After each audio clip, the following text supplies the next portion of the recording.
اعتکاف اس کے لیے ہے، اعتکاف باتیں کرنے کے لیے نہیں ہے، بیان کرنے سننے کے لیے نہیں ہے، اکیلے کونے میں پڑھ کر رونے کے لیے ہے۔ جس کا جو زیادہ اعتکاف میں انفرادی اعمال کرے گا، جو جتنا زیادہ روئے گا، جو جتنی زیادہ تلاوت کرے گا، جو جتنی زیادہ توبہ کرے گا کہ اللہ اب تو معاف کر دے، اب تو آپ کے گھر پہ آ کے پڑ گئے۔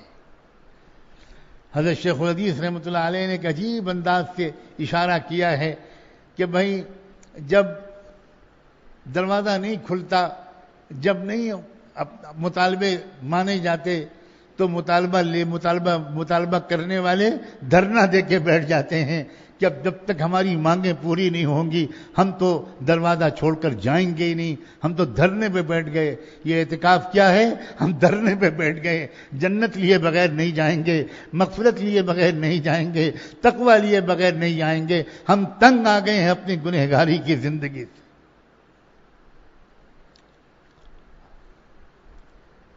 ہر ایک سے گھبرا کر آئے ہیں، ہر شغل سے گھبرا کر آئے ہیں، بھاگ کر آئے ہیں، آمد بدرت بن کر آپ کے در پر بھکاری بن کے آ گئے۔ اب اس سے بڑا تو کوئی اور در ہے نہیں، اب یہاں سے بھی خالی ہاتھ نہیں جائیں گے، نہیں جائیں گے، اللہ نہیں جائیں گے۔ اپنی تمناؤں کو رکھنے کے لیے آئے ہیں آپ۔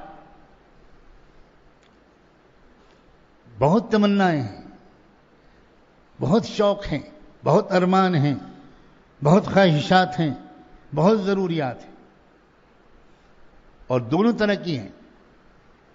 ہماری دنیاوی ضروریات بھی ہیں، ہماری دنیاوی خواہشات بھی ہیں۔ کسی کے کاروبار میں رکاوٹ ہے، اچھی روزی چاہیے، کسی کو رشتہ چاہیے، کسی کو اور کچھ چاہیے، کسی کو صحت چاہیے، کسی کو کچھ چاہیے۔ ہماری یہ ضروریات بھی ہیں، اور ہمیں تقویٰ بھی چاہیے، ہمیں اللہ کی محبت اور مغفرت بھی چاہیے، اس کی رضا بھی چاہیے۔ یہ اعتکاف زندگی کا ایسا موقع ہے کہ اپنے سارے ارمان اللہ کے سامنے نکال کے رکھ دو۔ یہ غلطی و بھول چوک نہ ہو کہ موقع نکل جائے اور بعد میں یاد آئے ارے فلاں چیز کی تو ہم نے دعا ہی نہیں مانگی۔ یہ غلطی نہ ہو۔ یاد کر کر کے اب ڈائری میں لکھیے اپنی خواہشات۔ میں خواہشات کے لفظ بول رہا ہوں۔ پیاری سی وفادار بیوی بیمار چل رہی ہے، 1 سال سے علاج ہو رہا ہے، فائدہ نہیں ہو رہا۔ اس رمضان میں سجدے میں پڑھ کر اپنی اس وفادار بیوی کے لیے صحت مانگ لیجئے۔ بچوں کا مسئلہ ہے، بوڑھے باپ کا مسئلہ ہے، کسی کے والد کو فالج ہو گیا، کسی کی والدہ کی آنکھ کی روشنی جاتی رہی، کسی کا مکان اس کا چھن گیا، کسی کے مکان کے بٹوارے میں اس کا نقصان ہو گیا، کسی کا قرض کا مسئلہ ہے، اس کسی نے ادھار لیا تھا وہ نہیں دے پایا، پریشان ہے انسان، کسی پر کوئی کیس چل گیا۔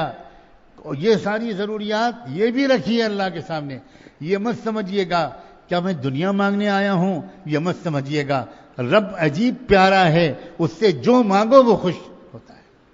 وہ بالکل یہ نہیں کہتا خبردار مجھ سے آخرت مانگنا دنیا نہ مانگنا، ہرگز نہیں۔ اس نے منہ بھر کے قرآن میں تعریف کی ہے، ربنا آتنا فی الدنیا حسنہ وفی الآخرۃ حسنہ۔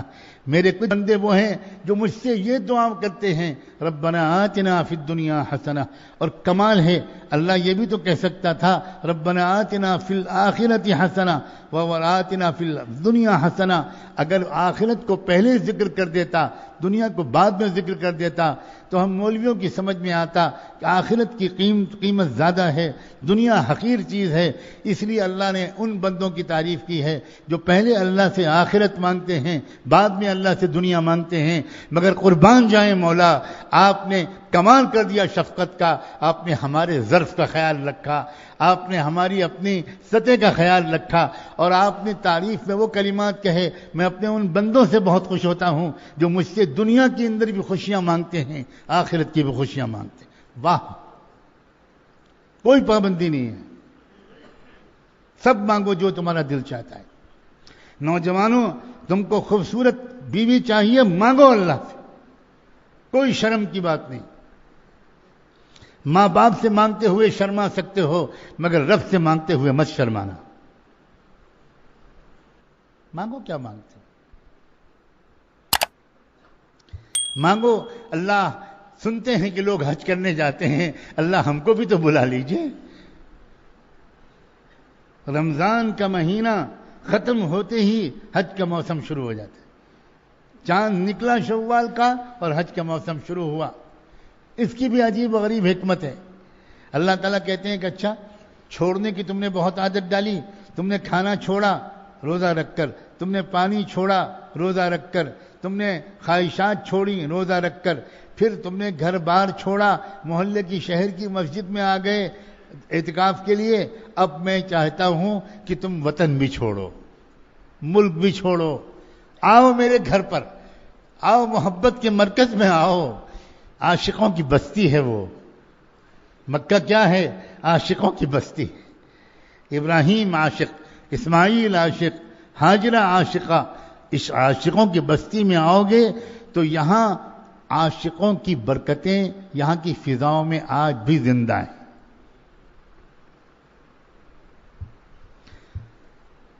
تو جس کا اعتکاف اچھا ہوگا، انشاءاللہ کیا عجب ہے کہ اللہ اس در کی حاضری اس کے لیے مقدر کر دے۔